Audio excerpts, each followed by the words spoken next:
And good morning, everyone. Welcome back. So good to be back. Hope you had a fantastic weekend.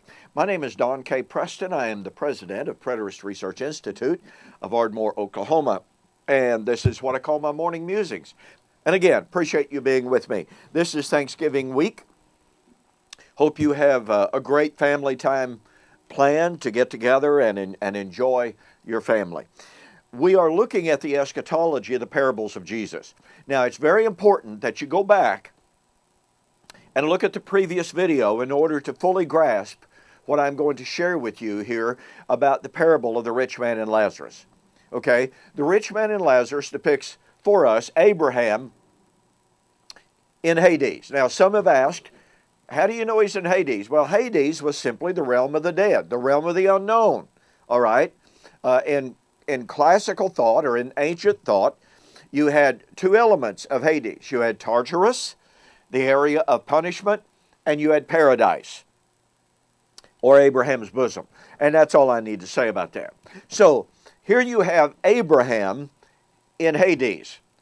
Most assuredly, it's not heaven. Okay? Now watch this. In Matthew chapter 8, verse 11, Jesus, in response to the centurion, said, I've not found such great faith as yours, no, not in all of Israel. And verily I say unto you, many shall come from the east and the west, and shall sit down, watch this now, with Abraham, Isaac, and Jacob in the kingdom, and the sons of the kingdom shall be cast out. Now remember, in the parallel text of Luke chapter 13, Jesus is graphic, he is emphatic, he is explicit in saying, you yourselves, that's that first century generation, would be cast out. So, Abraham, Isaac, and Jacob, the Old Testament worthies, would sit down at the Messianic banquet when Old Covenant Israel was cast out. But wait a minute. You got to catch the power of this. Abraham, Isaac, and Jacob sitting down at the Messianic banquet is the time of the resurrection. Pardon me. Isaiah 25, verse 6 is the Messianic banquet. That would be established in the day in which it says, I will destroy death. Now watch this. The time of the Messianic banquet, the time of the resurrection of Isaiah 25, 8, is the time of the resurrection of 1 Corinthians 15, 54 to 56. Paul said that when the mortal put on immortality, the corruptible puts on incorruptibility, then shall be brought to pass the saying, death is swallowed up in victory. Directly quoting Isaiah 25. Do you catch this now? Abraham, Isaac, and Jacob would sit down at the Messianic banquet when the resurrection, Isaiah 25:8, took place. But the resurrection of Isaiah 25:8 is the resurrection of 1 Corinthians 15. Oh, but wait.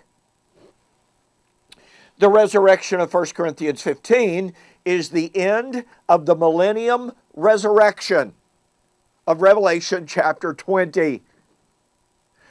But the Messianic banquet, remember, the banquet to be enjoyed at the time of the resurrection would be when the sons of the kingdom would be cast out. Old Covenant Israel. That means that 1 Corinthians 15, that means that Revelation chapter 20, the end of the millennium, were fulfilled in AD 70.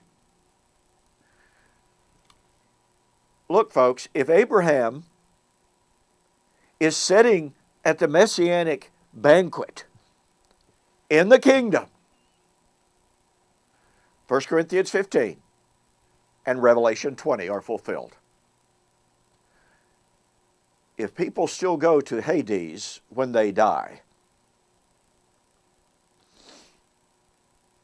then the law of Moses is still in effect.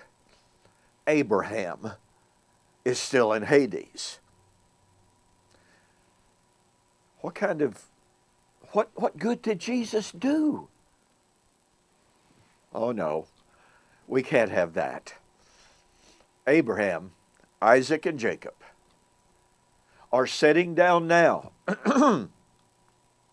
with Christ in the new creation. And you and I, by faith, can join them there.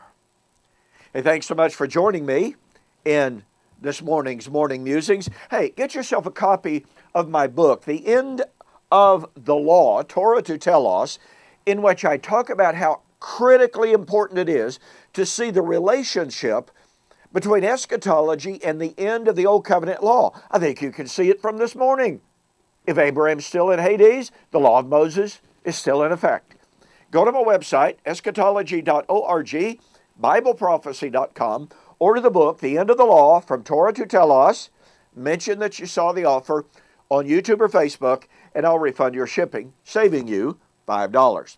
Well, thanks again. I appreciate you being with me so very, very much. We'll see you on the flip side.